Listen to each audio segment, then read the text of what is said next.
Welcome back to Horses of Courses. I'm Tania. I'm Susanna. And we are getting to you on the very last day of 2025. My plan is to get this uploaded on this last day of 2025 so that we make it for our 12th episode, 2 years running for December.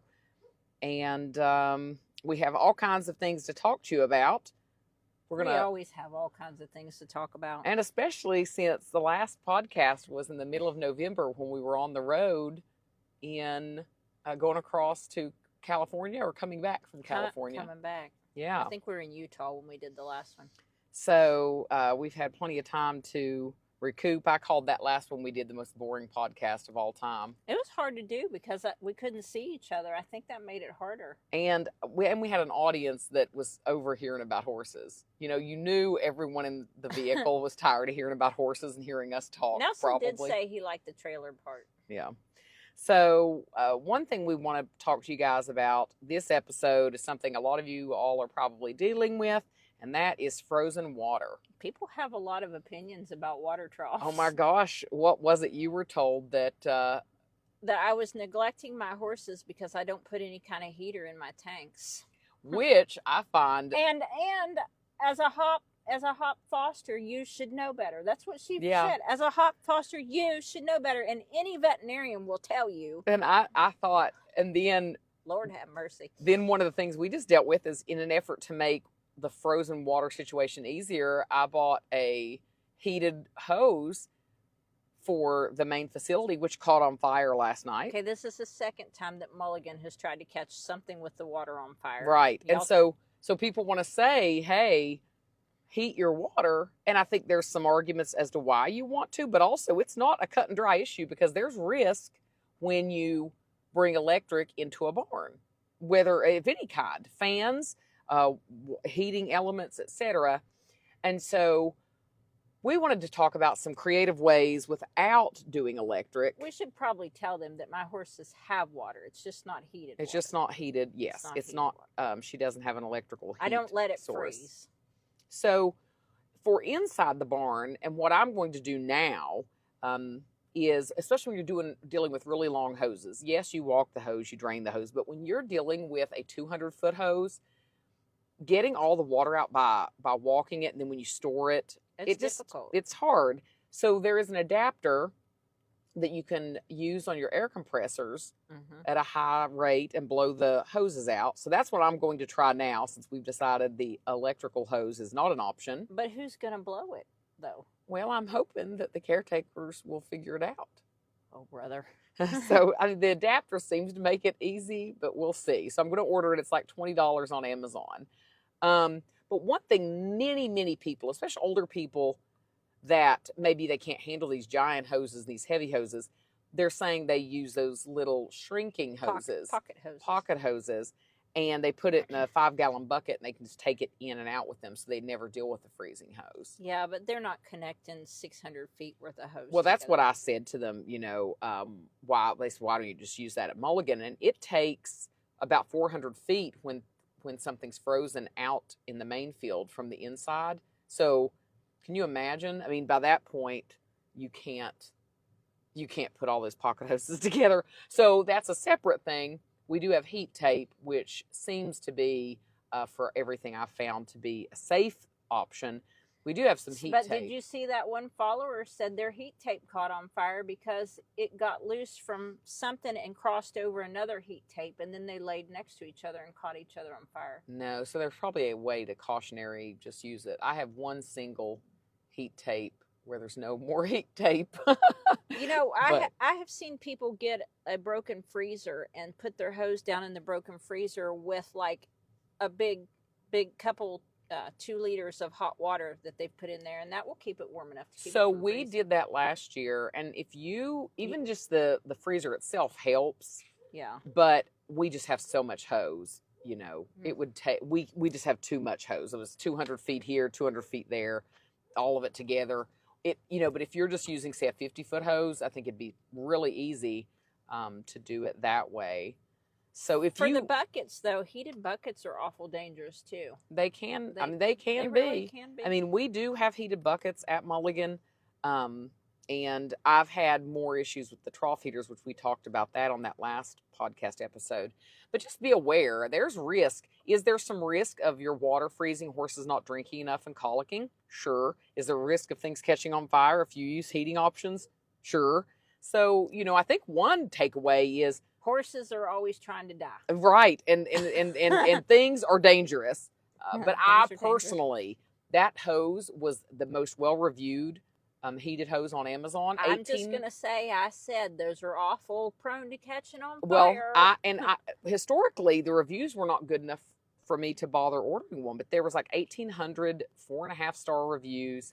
Would you only use that like what 2 weeks, maybe 2 weeks, and it caught on fire. So we at Heart of Phoenix will not recommend using a heated hose. And the thing is, the number of people who chimed in and said theirs caught on fire. It was a lot. So if you have a creative way that you keep your barn water running, we'd like to hear about it. Another one I'll mention, and it does work, the freeze miser. What it does is it releases only when water temperatures get to freezing. If you use it in your hose, it releases just a drop to keep the line open, and you can use it on some people use it on their outdoor spigots and things. That one probably wouldn't catch on fire. No, that's very safe. The way our setup is, they haven't worked for us in all the areas, but you can see they would work and be helpful if you have the right setup. I think that's an important thing to mention, is that doing things as a rescue with the amount of horses that we have is a little different than doing it with the five I have. Right. And having a routine and knowing things aren't going to change. It does. But totally. I will not put heat sources in my troughs or on my hoses. I won't do it. I use a pool noodle. When I can't use the hose outside, I use a pool noodle because I have frost-free pumps that reach to each of my tanks. So right. I use a pool noodle. I pile poop around my troughs sometimes because poop lets off heat. What's making that noise? I don't hear anything. Oh, sounds like some We are noise. sitting in Susanna's van, so. And, I let the top freeze over and then chop a hole and let the water fall 2 inches below the ice, which is what the page follower went off on me about. It's always me. Why is it always me? It really is. The people pick on Susanna. And here's the thing. Susanna's never had a colic or a choke. I haven't ever had anything wild. I have had a couple stitched eyes. I do want to mention that people pick on Susanna all the time and on the page, and then I'm a pretty aggressive defender, and I don't. But which this will be our first month, we're renaming what used to be the Dingling of the Month. Some folks felt that we were being a little harsh, which I find kind of interesting because it's actually people being harsh to us, and we're just trying to set the record straight. But we're going to call it the hot take. But it's always somebody picking on Susanna, and I ain't going to stand for it, is the moral of the story. You know why, though? It's because I didn't come to horses till I was an adult, and I think that if you come to horses as an adult, you don't grow up knowing all these little things that you just did because your dad did and your grandfather did. And so I put all these things that I've learned out there, and then I get attacked for them. Yeah, and the horse community, they're savage. It's fine, though. Yeah, my horses have water. Right, and they're fine. So our event thing we want you all to be thinking on is it's actually ATFO time again. Starting January 1st, Susanna starts processing applications. We start getting a lot of applications in, and be patient about it, though. Like, I can't do 50 a day. Right. We've had a lot come in early this year because I did allow for them to submit them early just if they wanted to get ahead of it, but they aren't in the process yet. So we are thinking, because we have so many babies that have come into the rescue, a lot of them that aren't super handled, or young horses that aren't super handled, we are considering opening the whippersnapper division for pickup at the end of January and letting the babies be in training longer. I think that's just to their benefit. I think trainers will be interested. If you're hearing this and you have interest, that's something to be aware of. We're in the stages of figuring out how exactly that looks. Probably what we'll do is allow you to pick your own foal if you're doing a pickup based on how soon you can pick them up, if they're unhandled relatively. If they're very handled, then we're going to hold those babies probably until April, but I'm not even sure because you're not starting these babies under saddle. So really, I'm thinking on how much does that matter. We'll talk more about that into January and make some decisions and have that information for you. But the longer babies are in an individualized situation, the better. And so that's what we're thinking we're going to do. And moving on, that's a good intro to our rescue story this month, which is about some of the babies. Some of those very babies. We're calling them the Christmas babies. And keep in mind, these really, none of them are babies. That we were told they were 7, 8, 9 months old. But when we picked them up and they're actually pitiful, underfed, stunted 2-year-olds mostly. 2-year-olds. Yeah. But very stunted. So these little guys and gals, there are 5 of them total. I believe there were 7 originally, and 2 of them died. They were caught in this broker lot. They ran through an auction, ended up with a broker who claimed they were shipping to slaughter. They were supposed to be reservation babies. That was the story, yeah, that they came from an Indian reservation or Native American reservation, whatever. I'm offended. I'm offended. Susanna has some background as a whatever we will now they're decide. Gonna think I go Native... out there and do a war dance around the fire no, or something. But Susanna's got some ancestry. Got some ancestry. For real ancestry, not pretend. Yeah. So, but they were supposed to be reservation babies. Ended up in a broker situation where people, obviously were throwing money at them to allegedly get them safe to keep them from shipping to slaughter. They wouldn't have shipped to slaughter for any reason anyway. You could arguably say that doing that actually is what caused the 2 to die. Oh, well, I believe that. I mean, I believe the people who contributed, well-meaning as they do, and this happens so often, got them in a spot where they continued to deteriorate and led to their... so full of worms. They're so full of worms. And their feet are I think we should use that one's belly as the picture for this when we post this time. I'm going to send you that one Morgan sent me where the belly is so full of worms. Distended and parasitic and anemic. And so they're wobbly in the back. They're pitiful. Very weak. And yeah, so the people who threw money at this situation meant well, but actually caused the deaths and a lot of harm. And that happens so often with broker situations where people mass bail. It's hard to say how much money was raised for these babies. None of it went to help the babies. It contributed to their deterioration and ultimately the death of 2. So how did they end up with us? What happens when there's this crowdfunding for these herds? There's nowhere for them to go. Certainly no screened places that are safe, that are going to get them handled, vetted, farriered. Dewormed. So they ended up, they'll put in, say that this herd needs somewhere to go, and someone said they would take them. Very quickly realized 2 died. They were very sick, that they didn't have what was needed to keep them. And which is what happened with the cracker babies and their mama, too. Yes. Their mamas, they were all bail out. And people agree to take them. That ended up in a mess because they were feral.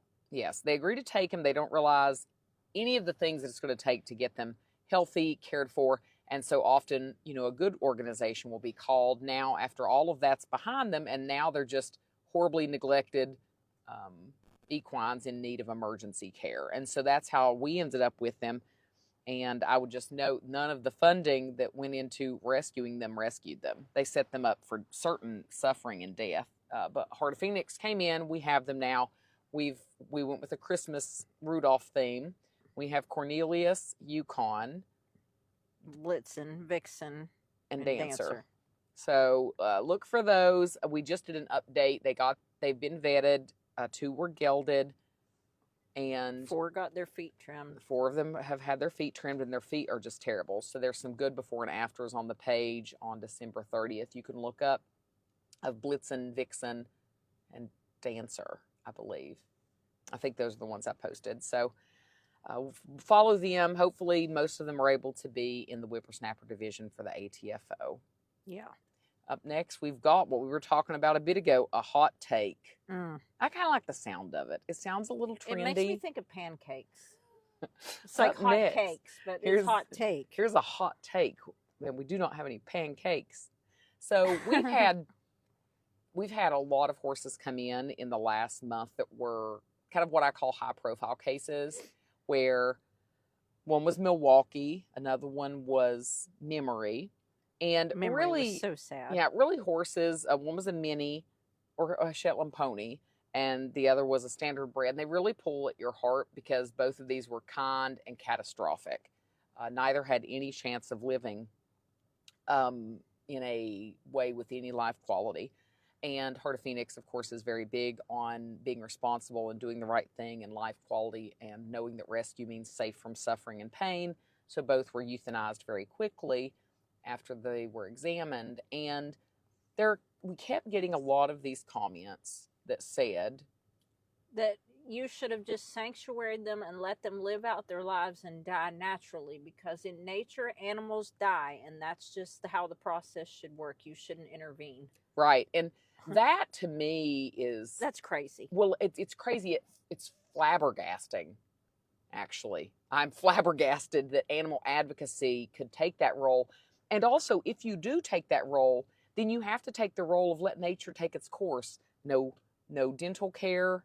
No, we can't intervene with feed. That's us getting involved in nature. Either nature is the answer or nature is not the answer. Don't put a blanket on them. Don't give them shelter. And I mean, obviously, some horses don't need a blanket. Some horses don't care about going in a barn. But providing it for the horse, if it does need it, being a steward, you have to provide what the horse needs. If a humane end is what they need, then you provide that. To allow an animal to deteriorate and let nature take its course is extraordinarily cruel. I will also mention, depending on state law, it's actually illegal. So if you live in a state like West Virginia, where there's standards of care and your veterinarian follows the AAP guidelines, the vet would have to recommend euthanasia if they cared about those guidelines, and then you are bound to follow veterinary care. So, and some states don't have that kind of criteria, but many do. But I would stick to the thought that if you're going to say it's on nature, then you're arguing for giving the animal no intervention of any kind. Then if you're going to intervene with their feed, and you're going to intervene with farrier care, and you're going to intervene with veterinary care and vaccines and dental work, then why in the world would you let them deteriorate to the point of dying, which can take a very long time? I think some people think that animals are looking forward to the future. Right. I do too. I think they believe and I that. think that the only point that animals look forward to the future is if you feed them at 10 o'clock every morning, they somehow know 10 o'clock is coming and they start banging on the gate at 9:55. And that's as far as future goes. That is. And, people talk a lot about, projecting human emotion. And it was wild. One of the comments said that by euthanizing, we were using our emotions. And I thought, how weird. We're hurting our emotions. Yeah, like it's my emotions do not say to me, let's euthanize this horse. That'll be fun. My common sense does, for mercy's sake. But it's one of those things that I understand that because of what we do and the amount of time we have in it and the history of what we've learned, it is easier for us to set in a spot and say these things than it would have been 10 years ago. It would have been harder for me. But I do hope people hear it and really take it to heart and process it.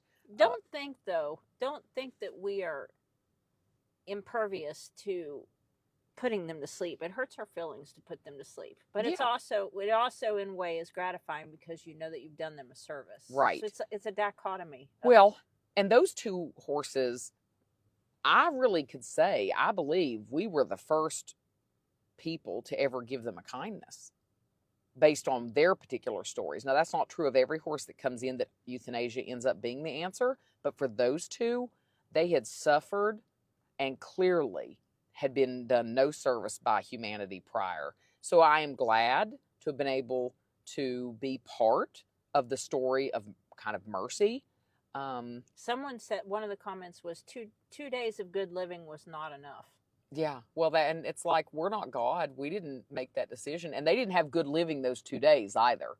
You know what I mean? Like, also, it was better, and they probably felt some relief because of pain medication. Well, and they were, and the standardbred mare was warmer and had pain Right. meds. And not down in the mud struggling. Not down in the mud but, struggling. 2 days, no, was it enough? Well, we did what we could do. You can get into, honestly, that deciding how it needed to be and actually take away any ability for dignity for the animal.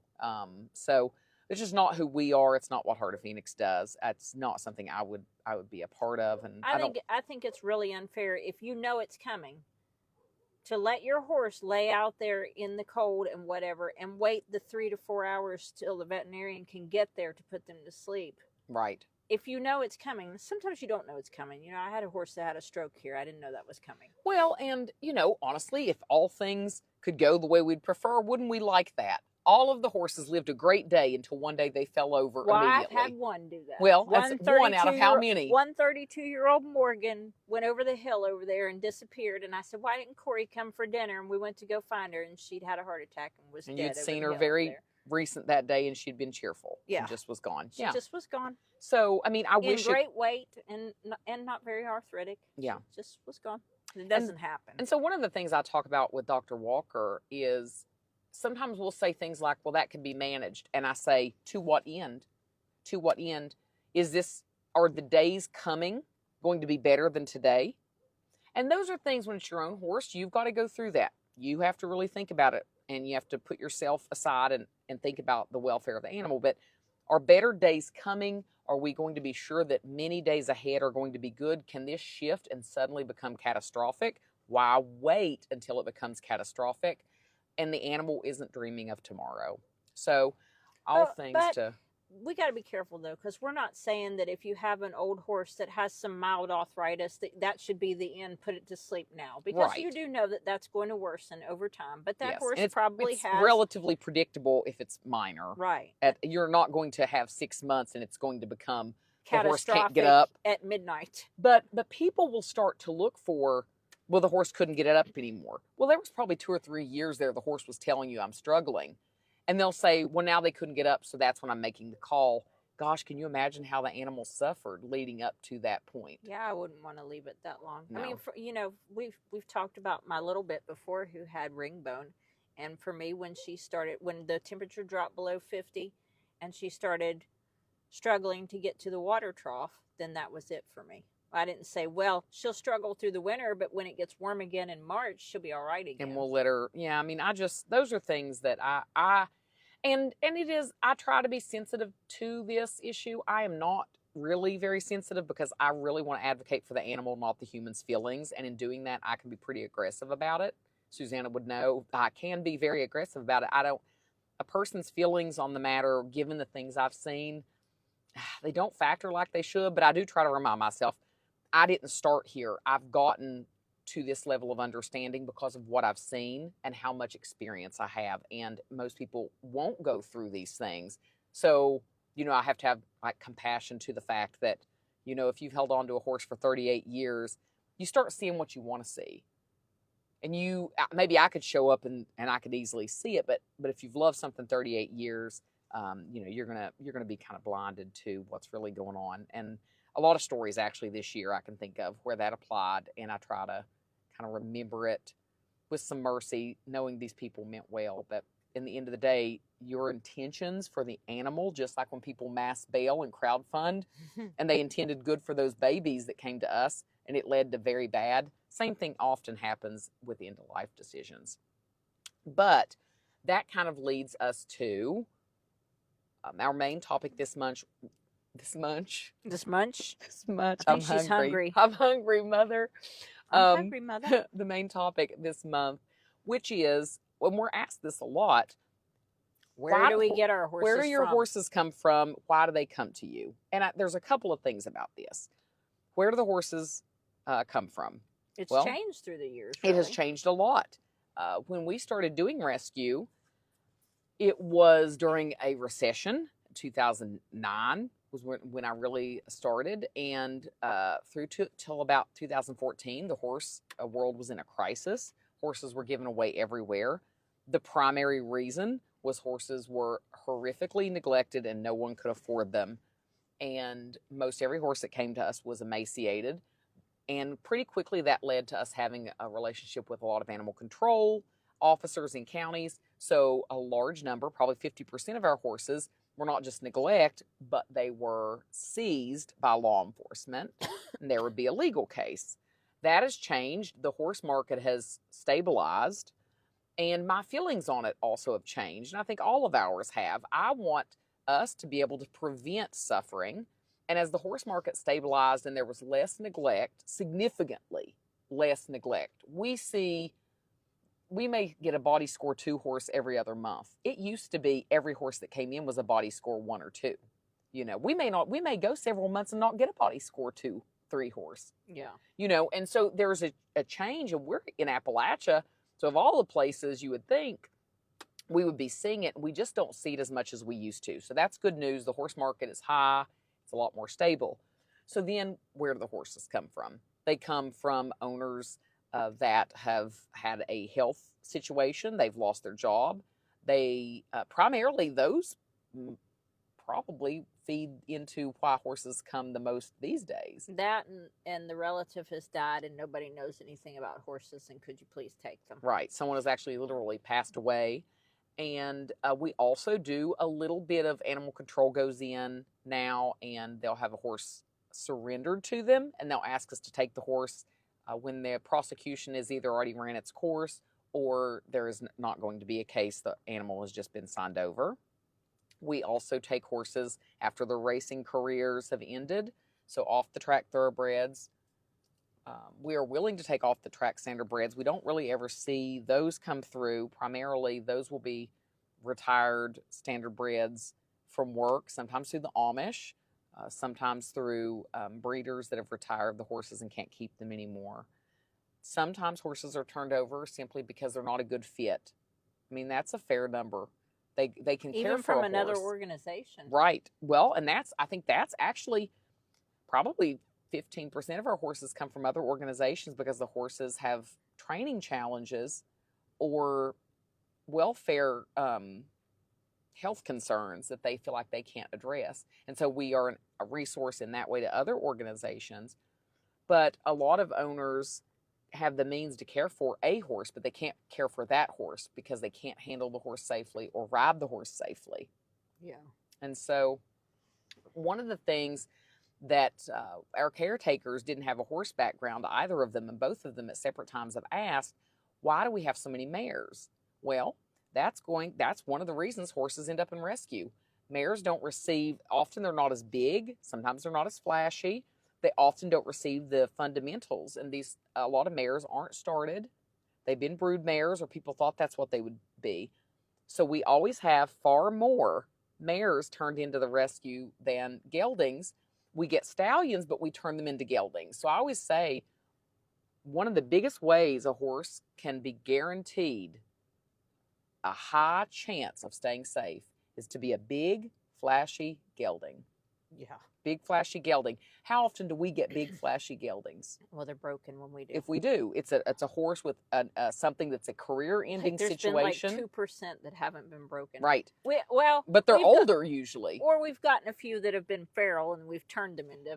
That's what I'm saying. We made them big, flashy geldings. Big, flashy. Yeah, but we grew them ourselves. We have very rarely received a big, flashy gelding at all, and if we have, there's usually been a catastrophic injury or health condition. Or a severe behavior issue. Right. So Which Banjo turned out nice. That was big, flashy gelding. Well, but he had a severe behavioral issue. He sure did, but he turned out... he was fixing. Like, he was dangerous as he was.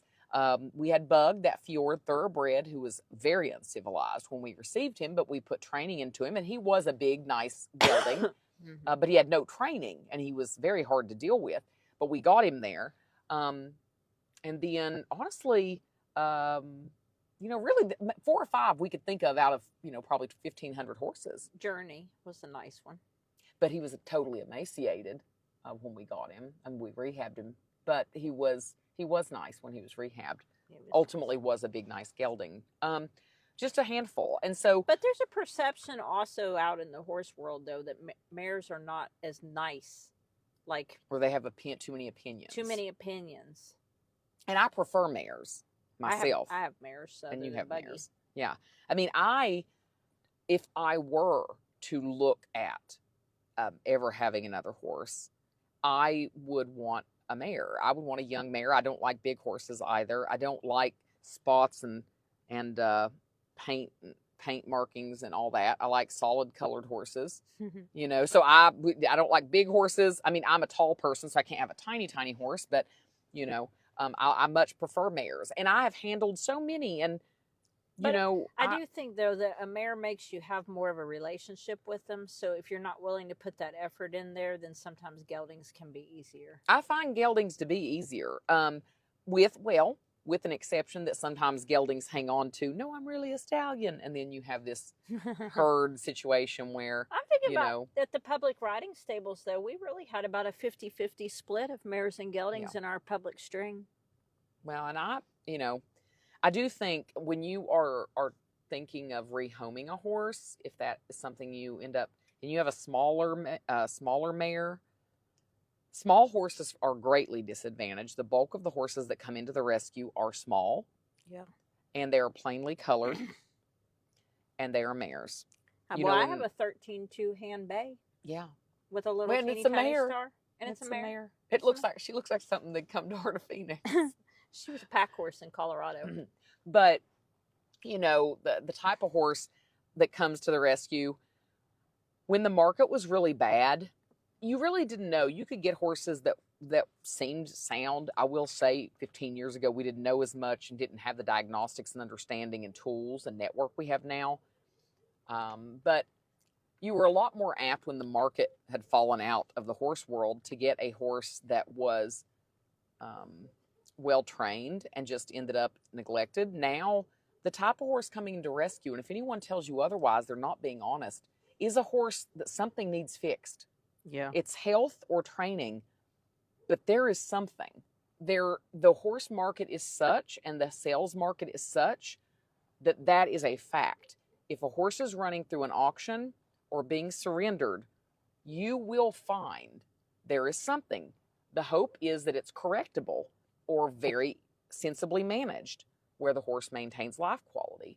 But what I have found is as the market has stabilized, the kind of horse that comes through, it's not as frequently that we get the happy endings that we did, 6 years ago, 7, 8 years ago, 9 years ago. And part of that is we've come to know better, but it's also the shift in the horse world. So, well, and going back to Banjo, the majority of his problem was that nobody had ever made his tack fit. And boy, He sure gets pissed off when his tack doesn't fit. Well, and yeah, I mean, I think of the horses that do not have a life-ending tragedy, it can be as simple as they are tired of hurting every time someone tries to ride them. And no one has ever looked at their teeth, and considered ulcers, then he meant it. He was ticked. Yeah. Remember what was that big saddlebred that they said he rides pretty good if you don't try to put a bit in his mouth? And then but he had also flipped over in a harness too. Yeah,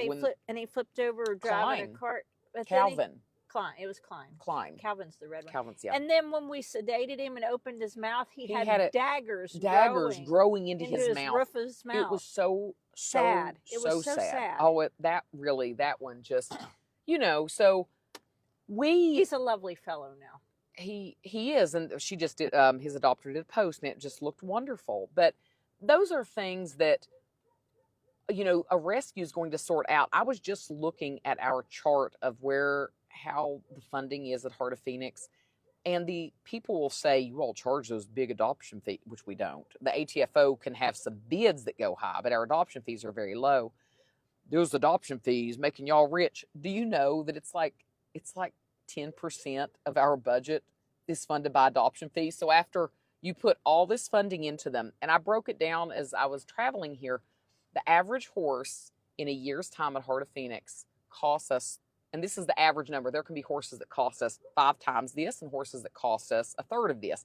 But the average amount is $3,000 in the average horse. And that seems low, really. Well, it is low compared to, if you think of how many horses we handle. And I think it's important. $3,000 is the average amount. And if you start looking at budgets nationally, and you realize how much work we put into horses, how much training, how much care, start looking dollar for dollar when you're investing in an organization. You will not find a better use of funding, dollar for dollar, horse for horse, than Heart of Phoenix. I've looked at the numbers. I know it to be true.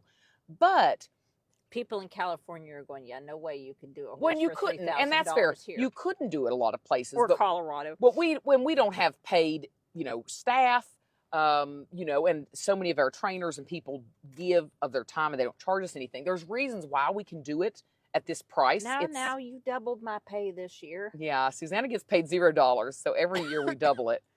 And so she has many zeros, but it always starts with 0.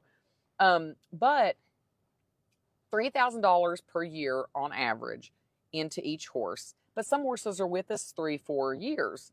We don't want them to be, but that's what works. So babies, by the time we have a baby in the rescue, by the time they're started and adopted, then we have put $12,000 into this baby. And at the very most, even an ATFO, and if that baby was the highlight of the show, that baby might bring, $8,000. Which they don't. I mean, look how beautiful Moki did. Well, I'm talking about once we've held them and started them under saddle. When they're born in the rescue, think about that. So 3 years, 3.5 years, 4 years probably. So $12,000. So that's if everything, that's average. $12,000, and we've had many babies we've kept that long. And then they go. Money 3. Yeah, and we put them in. Say they go through ATFO, and they bring the highest fee we've ever had. Say they bring $14,000. Say that even happened. We only receive half of that fee because the other half goes to the trainer. Yeah. And so now we're at a deficit because we have $12,000. So, I mean, obviously, rescue, when it's done well, you're always at a huge deficit. The horse's value, by the time you get them healthy and ready, isn't going to come close to what ultimately you spent on what we've spent on them. But 10% approximately, again, of our budget comes from horse adoption fees. So that goes into the topic of what kind of horses come to the rescue. Horses that need a lot of money put into them to get a home. That's a fact. There ain't no way around it. There is no money in flipping horses. And if you're making money, you're doing something unethical. And that goes back to the kill pin stuff. There's a way you can do it and make money. But you can look at what we do, and we are proof that is not a way. If you're doing it right, you cannot become a for-profit kind of thing. And of course, we're a nonprofit, so it's relevant. But that as this being the last day of 2025, when you're hearing those numbers, if you have the ability to donate, we usually mention something to give each episode. I'm just going to say, if you hear this, whenever you hear it, a lot of you guys will be hearing after the first of the year.